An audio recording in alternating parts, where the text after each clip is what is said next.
Bonjour à tous, je m'appelle Claire Prigent-Combaré, je suis directrice de recherche au CNRS et coordinatrice du projet WITS Biocontrol, édition 2019, dont l'objectif était le développement d'un produit de biocontrôle d'origine bactérienne qui soit efficace contre des plantes parasites de la famille des orobranches.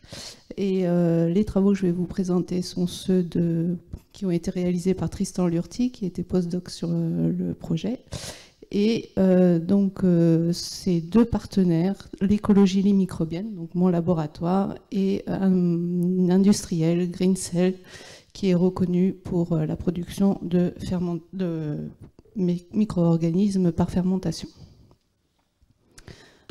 Les orobranches sont des plantes parasites qui sont des plantes non chlorophylliennes et qui vont être en interaction avec une plante dont elles vont inhiber la croissance. Le cycle du parasite commence donc par la production de graines qui vont germer en présence de substances qui sont produites par la plante hôte. Il va y avoir ensuite la formation d'un ostorium au contact des racines de la plante hôte. Et à partir de cet ostorium, vous allez avoir fusion entre les vaisseaux du parasite et les vaisseaux conducteurs de l'hôte. Et le parasite va pomper tous les éléments nutritifs et l'eau par rapport à son hôte. Le développement du parasite va conduire à de très jolies hampes florales que vous pouvez voir sur la photo, qui sont violettes. Et ces hampes florales vont conduire à la production de nombreuses graines, d'une multitude de graines dans le sol. Un individu peut produire jusqu'à 100 000 graines qui sont de toute petite taille et qui vont être très facilement dispersées par le vent et qui peuvent avoir des taux de survie de plus de 10 ans dans les sols.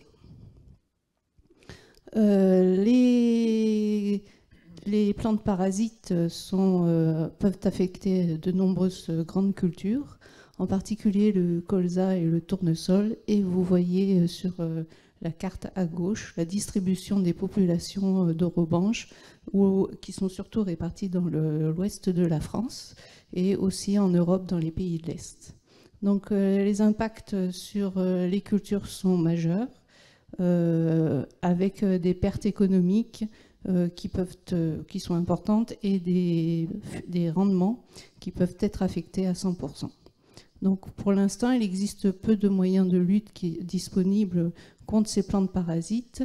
Le choix variétal est un des moyens le plus utilisé, mais on ne réduit pas de façon importante le niveau des populations de pathogènes dans les sols. La genèse du projet fait suite à l'identification au laboratoire il y a une dizaine d'années de souches, une souche d'Azospirillum et de Pseudomonas, qui étaient capables d'inhiber in vitro dans des essais-feux au laboratoire la germination des plantes parasites. Vous voyez à gauche le parasite que l'on peut faire germer. En présence donc ici on est en absence de plantes hôtes, mais en présence d'une substance de la famille des strigolactones qui va induire la germination de la plante parasite. Et à droite, vous avez par exemple en présence d'un traitement bactérien qui va inhiber cette germination.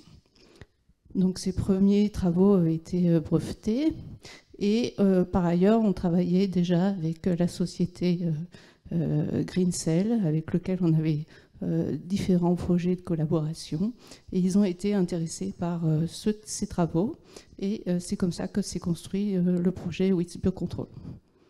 Greencell est reconnu pour sa capacité à produire des inoculats bactériens avec des fermenteurs qui font plus de 5000 litres. Au cours du projet, on a augmenté le nombre de souches bactériennes qui avaient une efficacité contre le parasite. On a développé des screenings en laboratoire en conditions in vitro et par des approches de génomique comparative et de métabolomique, on a pu identifier de nouveaux métabolites secondaires qui étaient impliqués dans l'inhibition de la germination. Et vous avez ici juste une illustration d'un exemple. Donc à gauche, c'est in vitro et à droite, les essais en serre, avec une souche B1 qui produit un métabolite secondaire anti-germinatif, un mutant qui ne produit plus ce métabolite et où on voit qu'on perd la capacité d'inhibition de la germination. Et puis, on complémente ce mutant et on obtient une germination de l'orobanche qui est fortement inhibée. Et en serre, on a pu montrer que notre souche B1, qui est productrice de ce métabolite, est capable de réduire de 47% l'attachement des orobanches sur les racines. Donc, parallèlement, la société Greencell nous a produit des inoculats de nos souches actives avec des densités cellulaires et des taux de survie qui étaient très satisfaisants et qui nous ont permis de réaliser plusieurs essais en serre. On en a fait 6, sur lesquels on a obtenu de 20 à 60% de réduction de l'infestation par l'orobanche. Et puis, on a mis en place des essais au champ.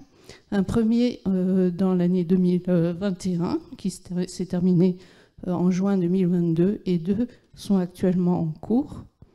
Alors, la difficulté sur les essais au champ, c'est les populations d'orobanches qui vont être en foyer.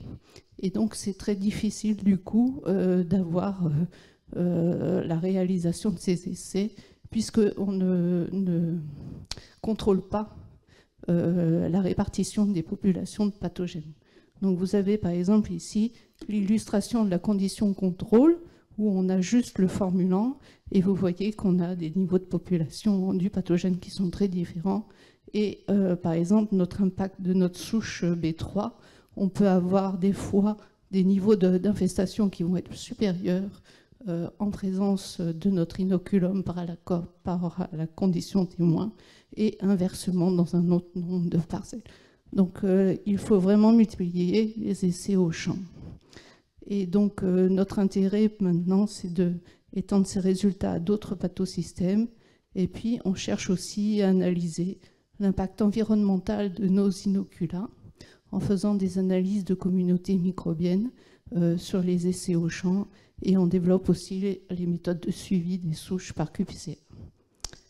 Je vous remercie pour votre attention et remercie l'ANR Ecophyto pour le financement de ce projet.